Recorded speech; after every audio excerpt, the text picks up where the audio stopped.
This episode of The Matt Feret Show is brought to you by the Brickhouse Agency. Brickhouse is a boutique independent health insurance agency that focuses on finding the right Medicare coverage for folks across the country. Matt's wife, Nikki, is the heart behind Brickhouse.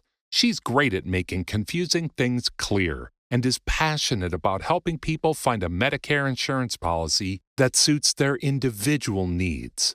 To schedule a free one-on-one appointment with Nikki or a member of her team, head on over to brickhouseagency.com or simply call 844-844-6565 and someone will help you schedule a phone call or a Zoom meeting. The consultation is free because the insurance companies pay Brickhouse, not you. There's never any pressure or obligation to enroll. Your clearer, simpler Medicare journey is just a call or click away. BrickhouseAgency.com. Not affiliated with or endorsed by the government or federal Medicare program. Contacting Brickhouse Agency, LLC will direct you to a licensed insurance agent. Hello everyone, this is Matt Feret, author of Prepare for Medicare and Prepare for Social Security Insiders Guidebooks and online course training series.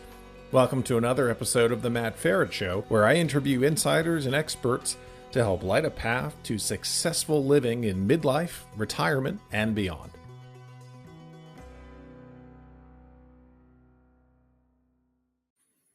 Tony, welcome to the show.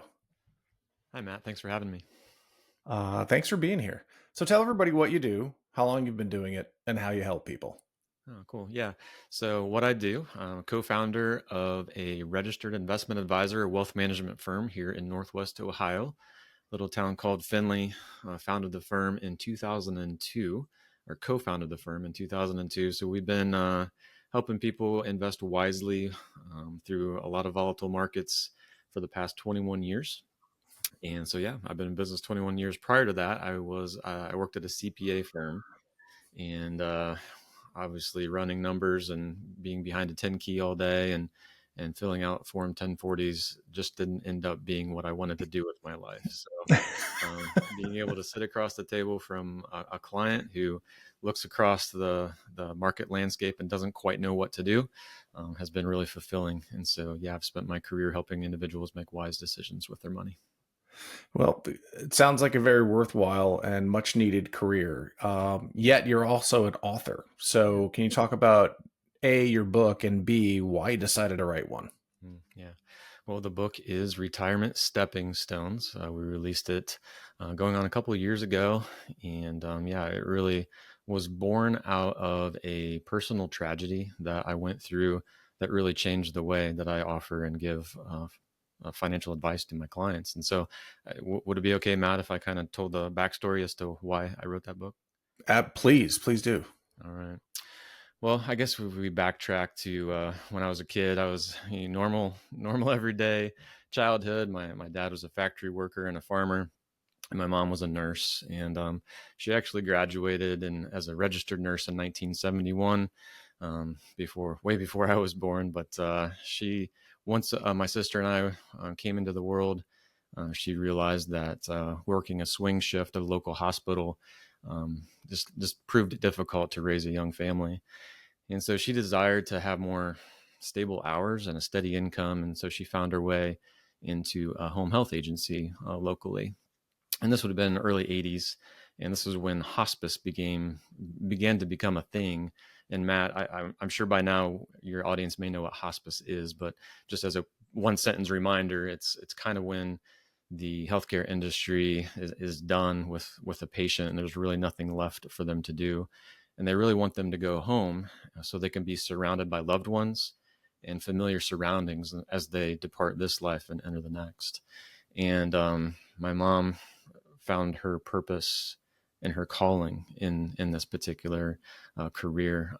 I couldn't handle it, but she loved it. She was able to sit bedside with these patients as they breathed their last, and she was able to provide emotional support and care for the family that was left behind as they grieved their loss.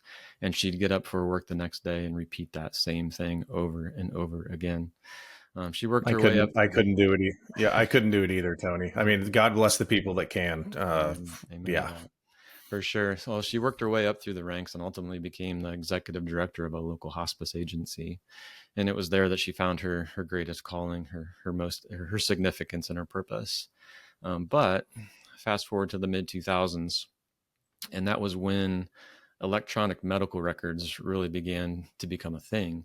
And if you know anything about my mom, she was not technologically savvy.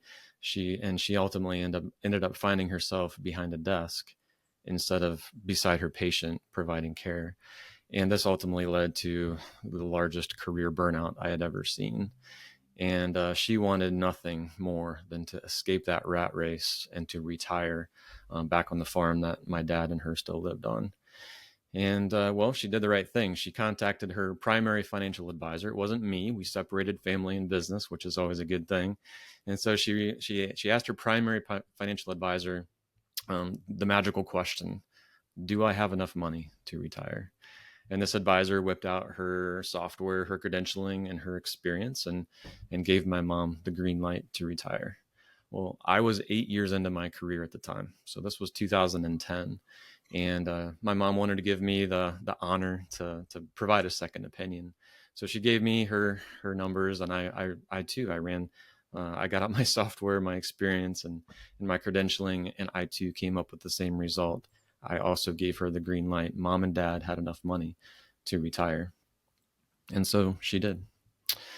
And within a short amount of time after retirement, we knew that something was wrong. You see, the purpose and significance that she had found in her career was now nowhere to be found.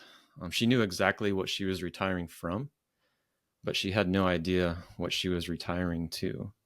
And she began to lose direction and purpose and significance in her life.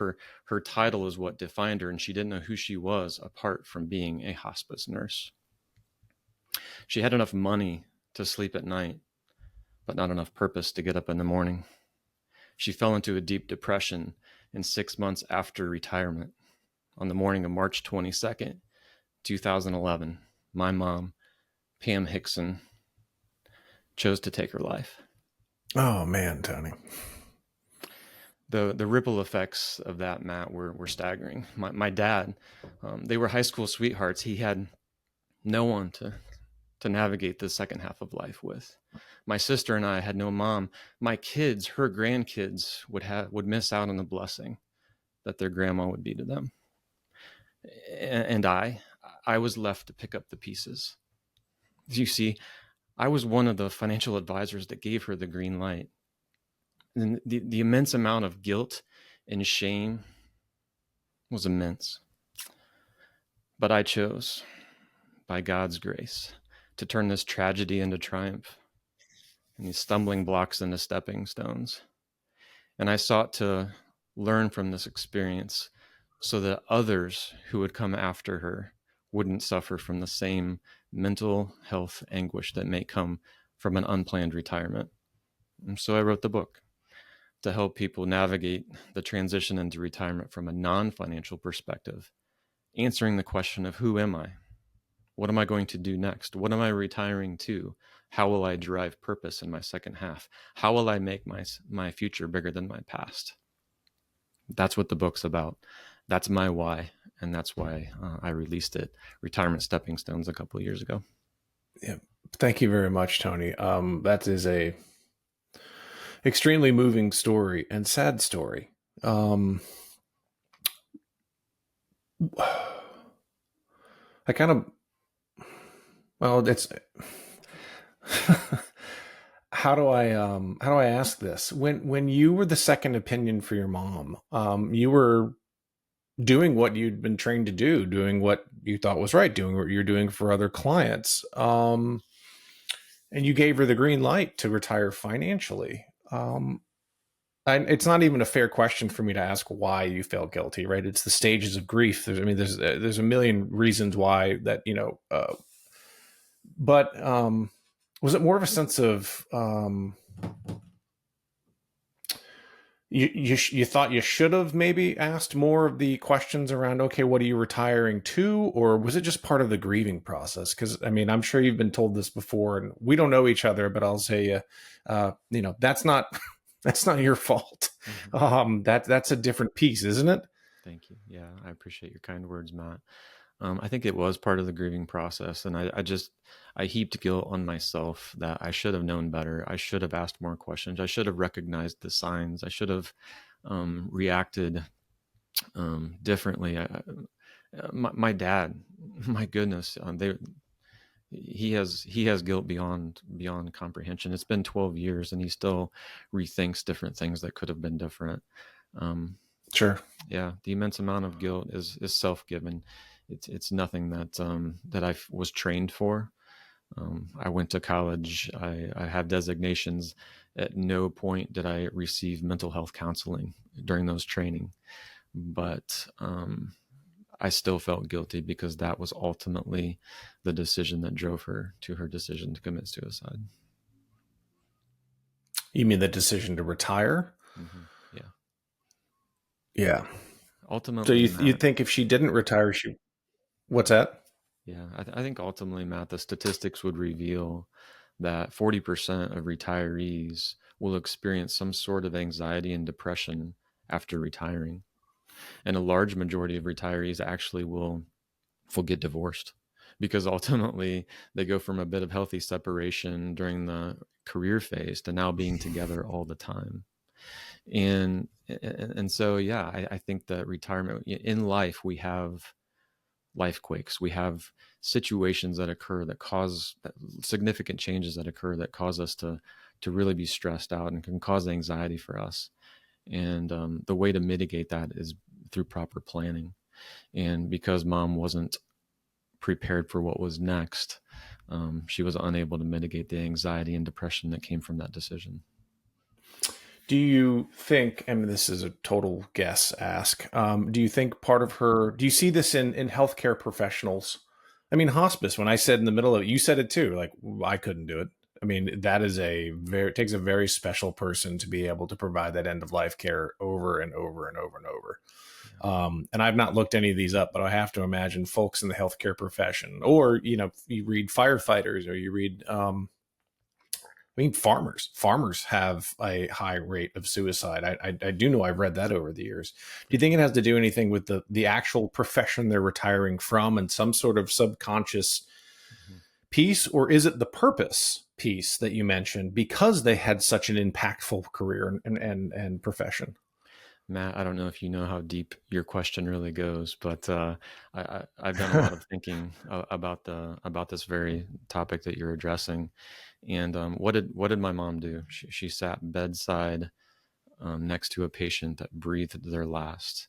And ultimately, if you're suffering and you're in a hospice program, the only thing that ultimately brings you peace is to breathe that last breath. You want nothing more than that next life, to meet Jesus, to go to heaven, to have nirvana. And so my mom, over a career of 30 plus years of seeing that peace that each of those individuals experienced as they transitioned from this life to the next, in some twisted way became her desire, as she was so depressed, so anxious about what was going on in her world. The decision that she had made was so wrong. And the peace that she had seen happen in so many of her patients' lives, she sought for herself. And so in some twisted way, in some way that I can't even quite explain, she made peace with death. And she thought that was the way to bring peace from the depression that she had had. Yep.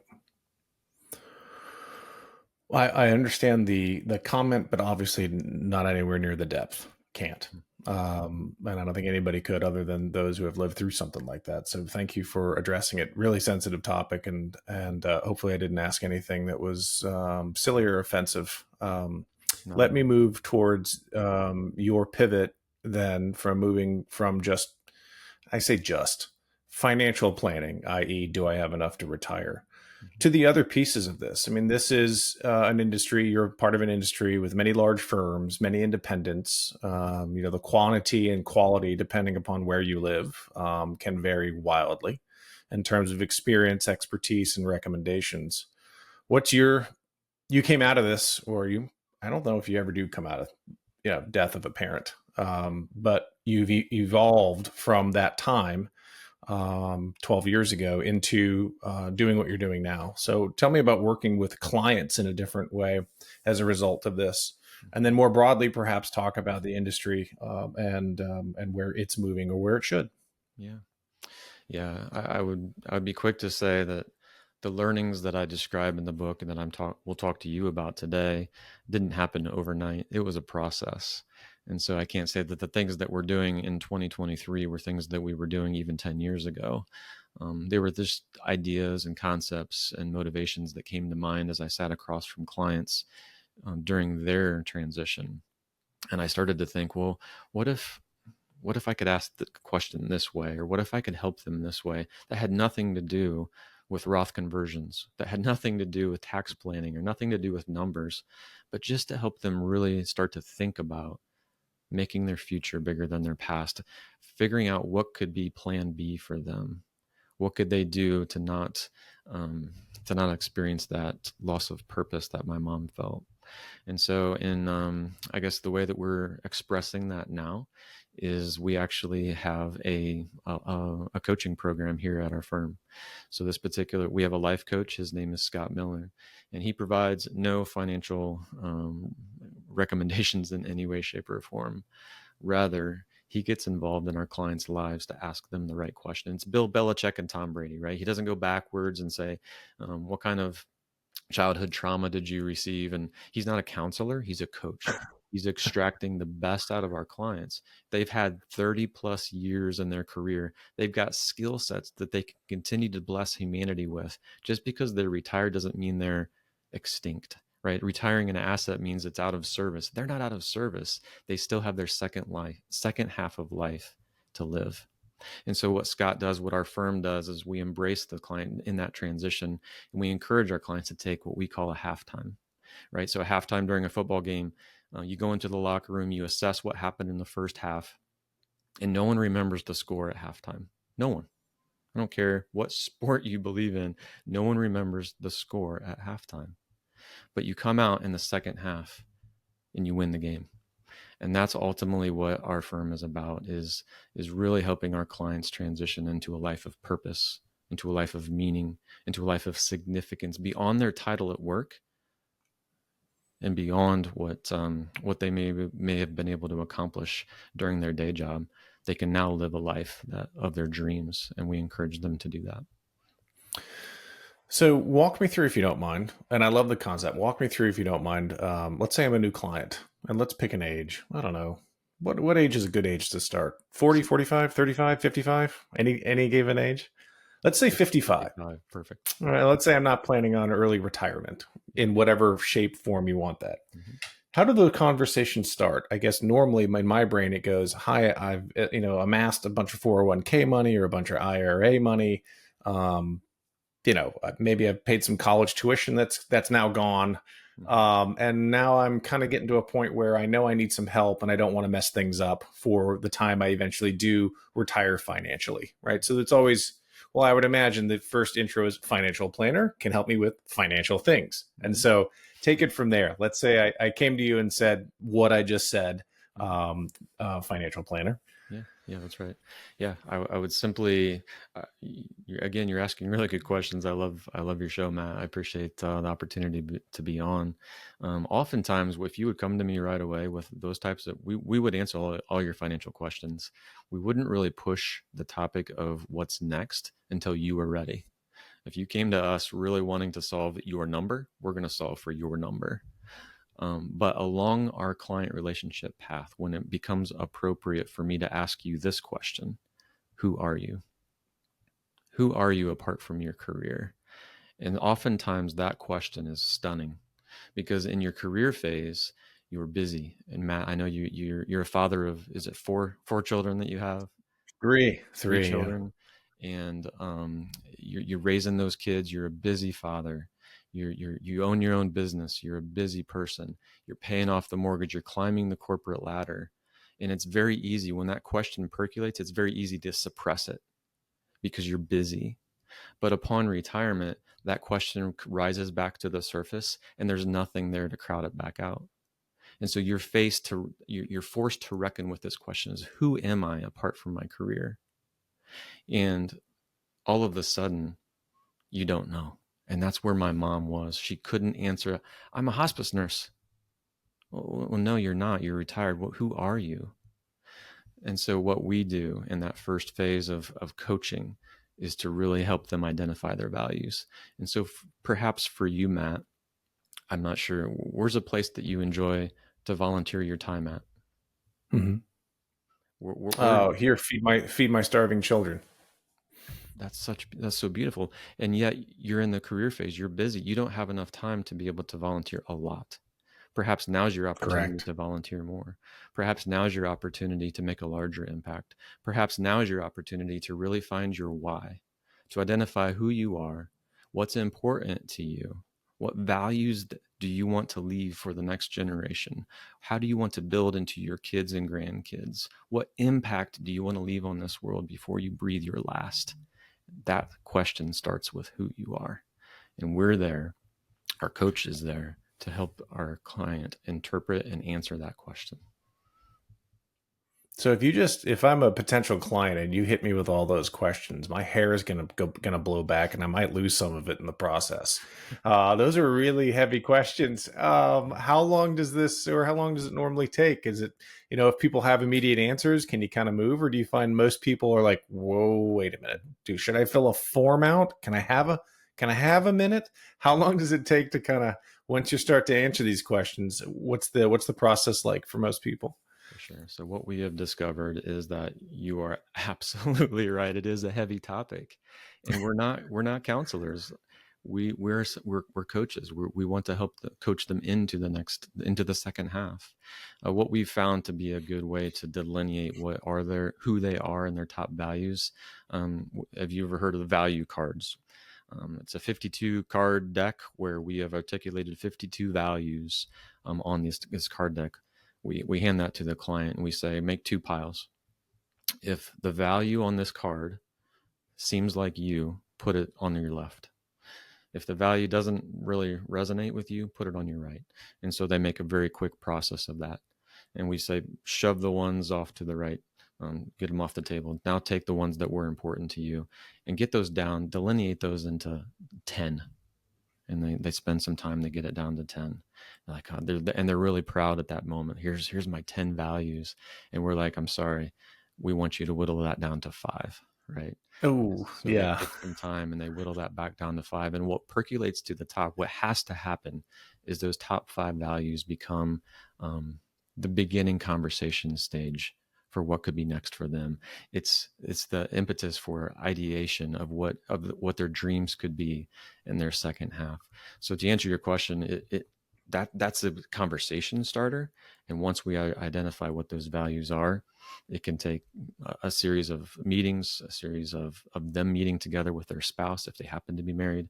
If they're not married, they can visit with a friend or a spiritual counselor or a loved one, and they can really narrow in on their unique ability, their special skill, their special purpose that they want to bless this world with.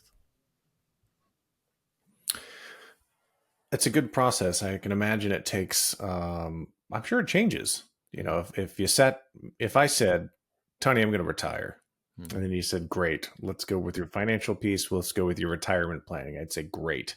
I don't know that my brain would be ready to even think about those things because I'm still busy up until the point of retirement. Right. Is there a time that I should begin thinking about these?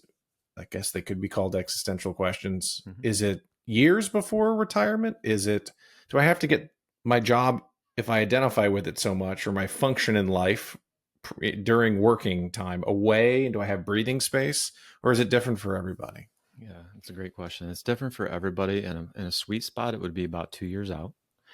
Just to familiarize yourself, we familiarize our clients with these concepts, right? We have 4 pillars. I've identified one. Who am I, right? I can talk about the other 3 if you like. We start to put this terminology into their minds.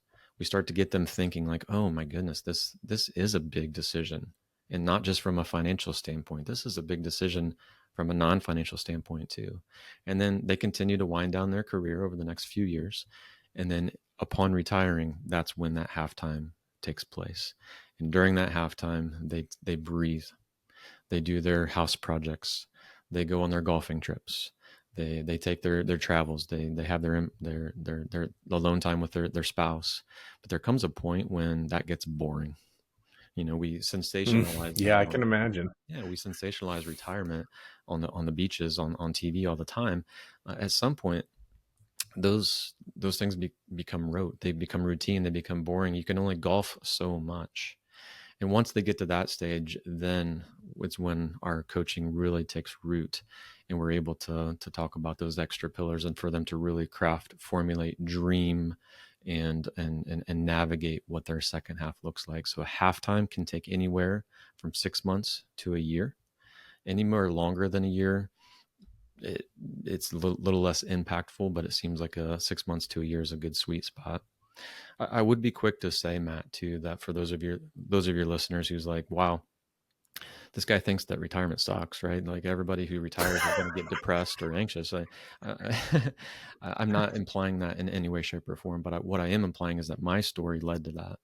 My mom's story led to that. And if there's anyone that I can help prevent that same thing from happening to them, I want to be that person. Retirement is great. I think it can be the most beneficial, rewarding, fulfilling times in a retiree's life. But if it's unplanned for, it can be just an existence. If it's planned for, it can be impactful. And we want to promote impactful lives for their second half. If I'm a spouse of someone who's retiring, or a caregiver, which can mean many, many things, but let's just say a kid whose parent is retiring, what are some signs or to look for in terms of losing one's identity? What are some, how should I approach this topic? I mean, it's easy to say, mom, dad, go find a financial planner to make sure you're not going to run out of money, right? That's pretty, to use your phrase, it's pretty rote, right? Everybody knows that. But the other piece of it is tricky, because you're also kind of maybe, poking your nose in your parents' business, and you may have that type of relationship with your parents, you may not. What's your advice for folks my age, your age, with their parents thinking about this thing, and really trying to give them some advice where they may not think they need some? Yeah. Well, the passive aggressive approach is to hand them a book, right? You need to read this. Hand them your book. Yeah. Yeah, a book that would just challenge them to think through what could be next for them. And I think ultimately it does depend on that parent-child relationship. If you have a really great relationship with your parents, I think it's okay to ask those questions. It's okay to ask, well, what are you going to do next? What are you waking up to? What is your day going to be filled with? You were spending 8 hours a day at the office, and all of a sudden that's free time. How are you going to fill your day? You can only mow the lawn so much. You can only, go to coffee with a friend for so long. You have the extent of the balance of your day to make an impact. What are you going to do next? And I believe that just is showing love. It's showing care. It's showing that you are interested. It's questions that have to be asked, no matter if it's an uncomfortable question. It needs to be asked to ensure that your parents will live in a thriving way throughout their retirement.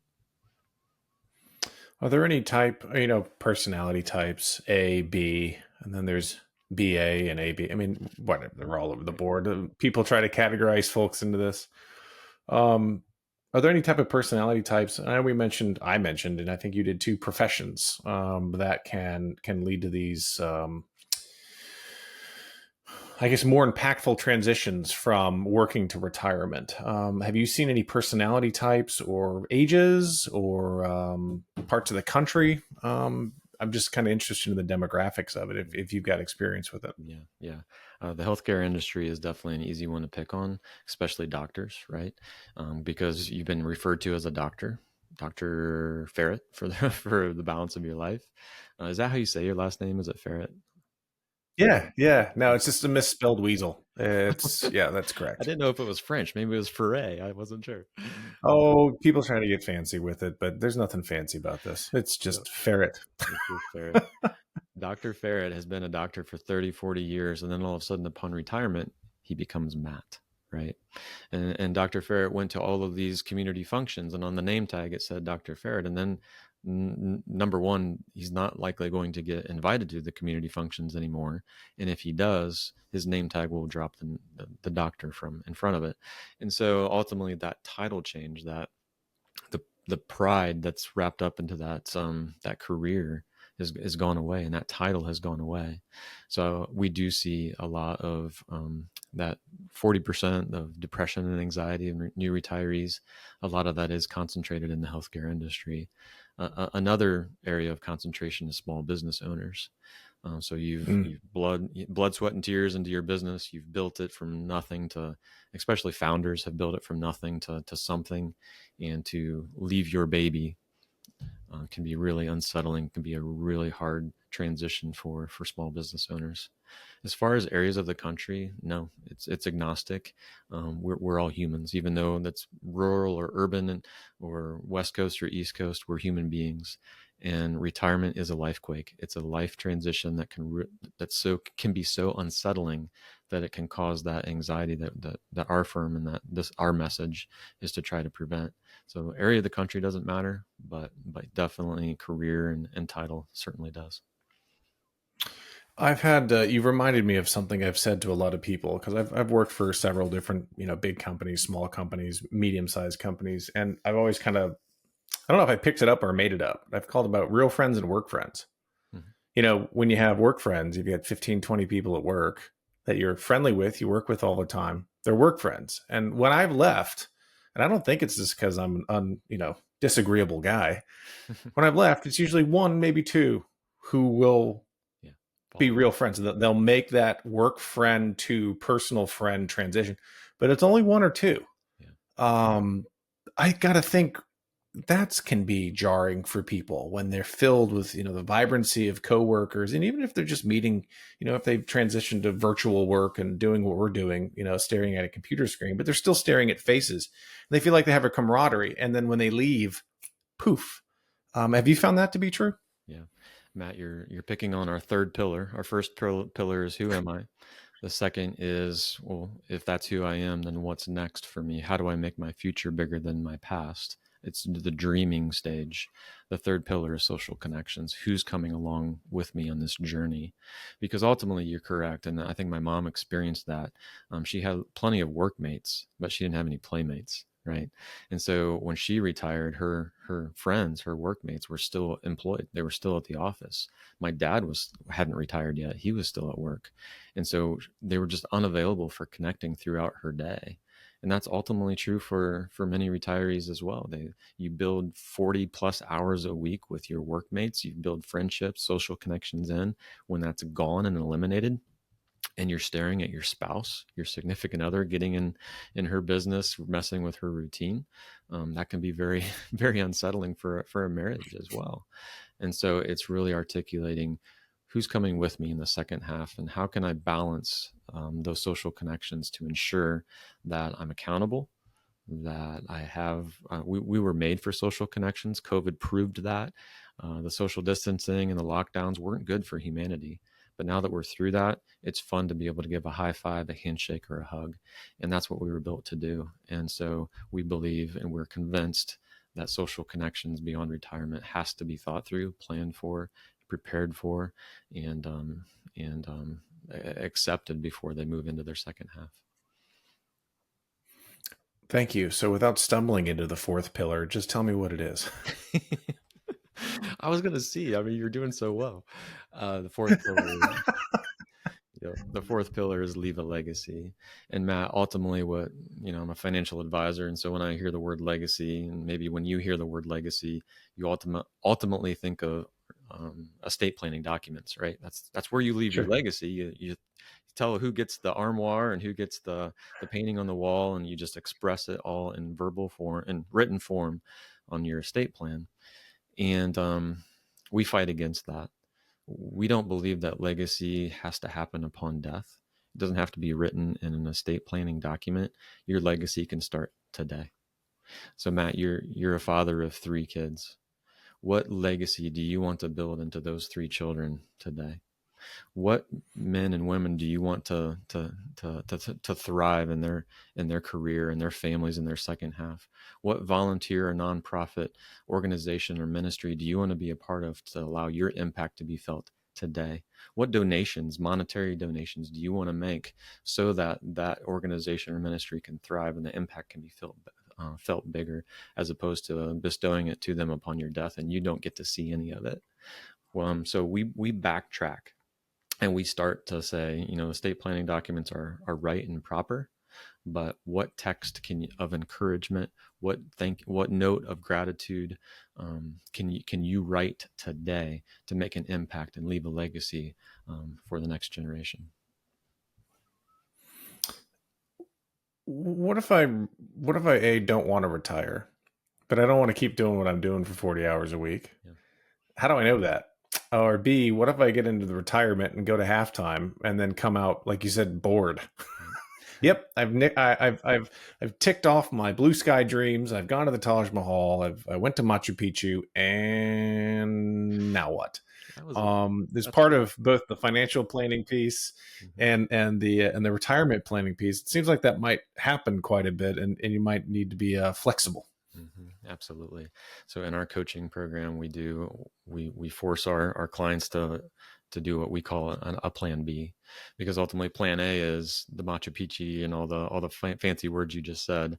But what if you do get bored, right? What if that just doesn't work out? Or what if you check it off your list and you're at the bottom of your bucket list and there's nothing left to do, but you still want to survive and thrive in your retirement? Perhaps you just want to make a little extra money too. There's nothing wrong with that. And so ultimately, we encourage and actually guide our clients through articulating what a plan B could look like. And that plan B could be as much as being a greeter at Lowe's, because you enjoy the home building industry. You may have been a construction worker and now you just want to help others with their projects. It could be volunteering in a certain place. It doesn't have to be for money, but ultimately articulating, developing a plan B to grab just in case retirement just isn't what you expected is super critical and encouraged for the clients that we serve. How often do your coaches and the coaching part of your planning piece reach out to folks through after halftime? I mean, do they check in once a year, or are they just on call, or they're like, hey, it's been 6 months. How you feeling? Yep. So the way that our process works, Matt, is we actually have workshops. So the retirement work, we call it, our coaching program is called Refocus Coaching. It's the idea of refocusing. You were focused on one thing. Now you're refocused on something else. It's what's next in this case. So our refocus on retirement workshops are 2 sessions, 2 evenings apart. So on a Wednesday evening, we'll meet for 2 hours. We'll cover the first 2 pillars. They'll be a week apart, and then the next Wednesday evening, we'll meet for another 2 hours to cover the second 2 pillars. That's a very high level, just like our conversation has been high level. But I don't know you and your wife all that well, and so what you could do then is hire us for private coaching, where we would tailor your retirement summary plan just for you and your spouse to be able to really determine what's next for you.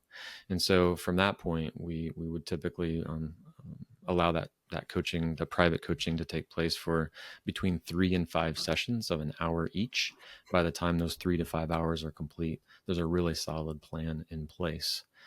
From that point forward, you're asking what's next. We do have a process in place to check in every 6 months to just see how their plan is going. And if they ultimately say, hey, we're good, we don't need you to follow up anymore, we won't. But a lot of our clients appreciate those check-ins over time. Sure. It strikes me as it strikes me that if you're planning your financial future without creating these realities or understanding them, I don't know that you really can create a financial plan without really exploring what it is that your firm helps other people explore, or that you encourage other people to help explore, because the goals of how you want to live your life, not just will you run out of money. How do you know how to answer that question of will I run out of money, unless you really don't know what you're going to be doing with that money, or how you're going to feel about retiring from work and going back. So hats off to you for combining both of them together. And also thank you very much for sharing the very, very personal reason that you started to approach your practice and your firm and your clients this way. I don't know how you did it. And I don't know how you could have repeated that. I teared up just a smidge. And I bet you do too when you tell it, but thank you for sharing that story. Very impactful, and thanks for bringing this to light. Tony, what questions about your process or this, or your firm or your recommendations, did I not ask that I should have? Well, I think you should ask how much money I've made from book sales.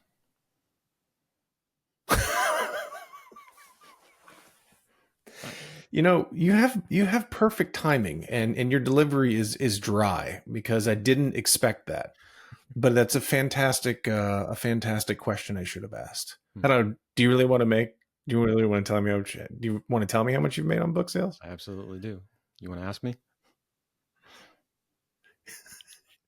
Tony, how much money have you made on book sales? I'm gonna tell a story as I answer that question. As I was writing the book, I started it in 2019.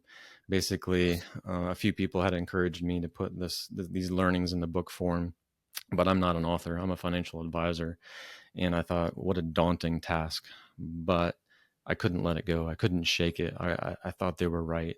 I can only sit across the conference room table from one or two people at a time. What is a good way to reach the masses? And so I decided to put those learnings into book form. I wanted to release the book in 2021, based at the 10-year anniversary of the celebration of my mom's life. And so I put pen to page, or in this case, fingers to keyboard, in late 2019. And what would happen just a few months later, March of 2020, COVID would hit. COVID was a super big disruptor in our business, the fastest bear market in history. Clients were concerned. We had to deal with COVID policies. But along the way, I continued to peck away at my book, concluding my 35,000 word manuscript in the fall of that year. Upon completing that with my publisher, I submitted my manuscript, and it went through 3 rounds of edits. The first would be the developmental edit, and my manuscript was assigned to my lead editor named Lisa, whom I immediately looked up on LinkedIn. I looked her up, and I couldn't help but notice that her name and her title was PhD from Harvard in literary science. This will be interesting, I thought.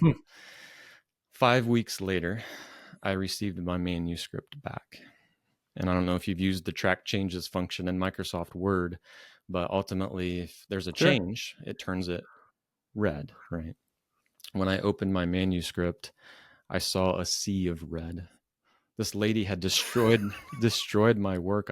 I had put blood, sweat, and tears into this project, and she completely obliterated my manuscript.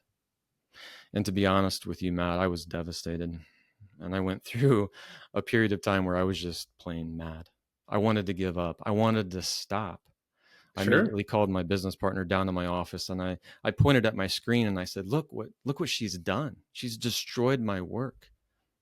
And Adam, my business partner and best friend, put his hand on my shoulder and he said, Tony, I understand, but you can't stop now. You wanted to honor your mom's legacy. Keep going. That's a good friend. Good friend. Well, wait for what's next. That evening, I was still mad. That evening, I went home and I showed it to my wife. I opened up the manuscript and she also saw the sea of red. And I said, I can't believe what she has done. What happened? I've poured over a year of my life into this work, and look what she's done. And my wife, my best friend, and my support, she gave me a hug and said, I understand, Tony. But you wanted to honor your mom's legacy. You can't stop now. I won't let you. I've got your back. Keep going.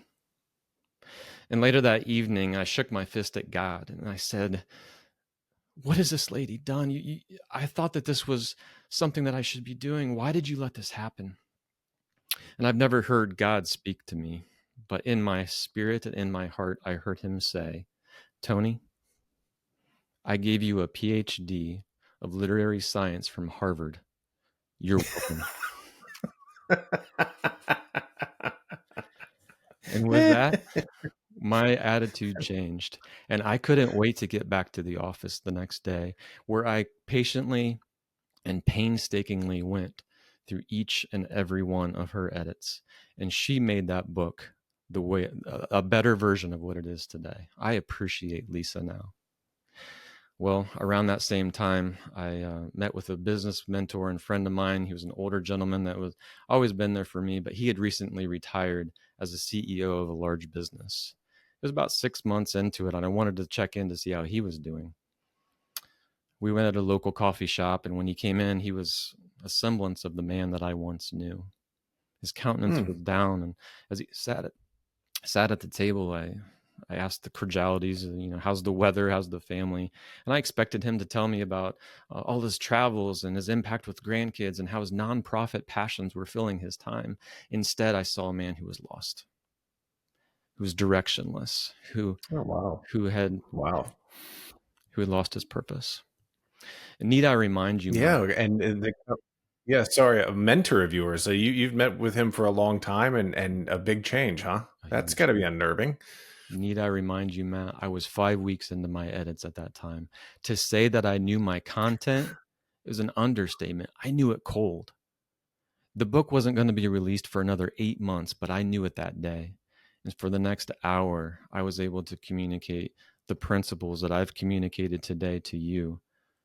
And I was able to help coach and guide and hopefully encourage him to live a life of purpose beyond retirement. And by the time that hour was done, there was a smile on his face. Later that day, my wife came into town for us to do lunch, and I couldn't wait to tell her the story about what had happened at the coffee shop that morning. She was so excited that the book was having an impact before it was even released. And wouldn't you know, about that very same time as we were getting our lunch, a text came in from Joe. And far be it for me to be one of those married couples that stare at their phone the entire time. So I asked permission, Carrie, do you mind if I check this text? She, absolutely, please do. I opened the text from Joe, and the text read, Tony, thank you for your time this morning. Thank you for sharing your mom's story. Whether you know it or not, today, you quite literally saved a life. Oh, wow. Matt, my mom was a nurse, and as such, she cared for her patients well. And I'm a financial advisor, and as such, I care for my clients well. And this book and this opportunity to share the story in your podcast allows me to join my purpose with hers as we seek to help retirees avoid the mental health challenges that can come from an unplanned retirement. And so you ask me, how much have I made off this book? And my answer is 0. I've made no money off this book. All proceeds from the sale of this book go to the Pam Hixon Memorial Nursing Scholarship Fund.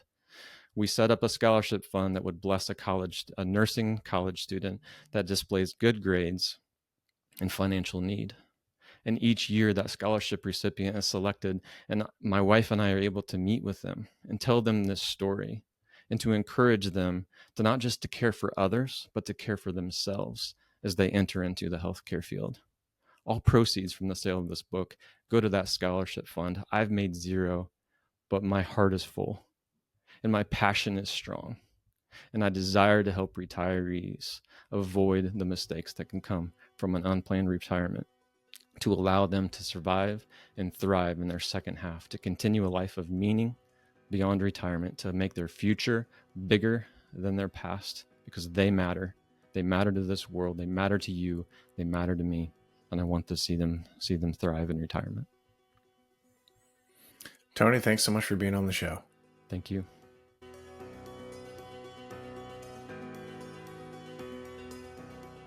The Matt Feret Show, related content, publications, and MF Media LLC is in no way associated, endorsed, or authorized by any governmental agency, including the Social Security Administration, the Department of Health and Human Services, or the Centers for Medicare and Medicaid Services.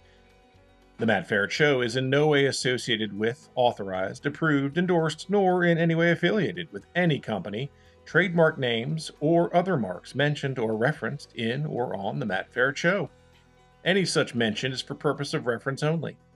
Any advice, generalized statistics, or opinions expressed are strictly those of the host and guests of The Matt Feret Show.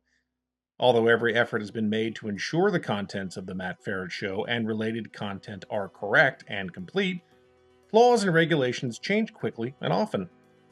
The ideas and opinions expressed on The Matt Feret Show aren't meant to replace the sage advice of healthcare, insurance, financial planning, accounting, or legal professionals. You are responsible for your financial decisions.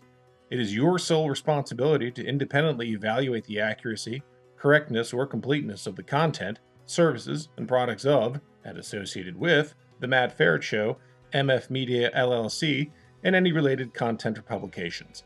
The thoughts and opinions expressed on The Matt Feret Show are those of the host and The Matt Feret Show guests only, and are not the thoughts and opinions of any current or former employer of the host or guests of The Matt Feret Show, nor is The Matt Feret Show made by, on behalf of, or endorsed or approved by any current or former employer of the host or guests of The Matt Feret Show.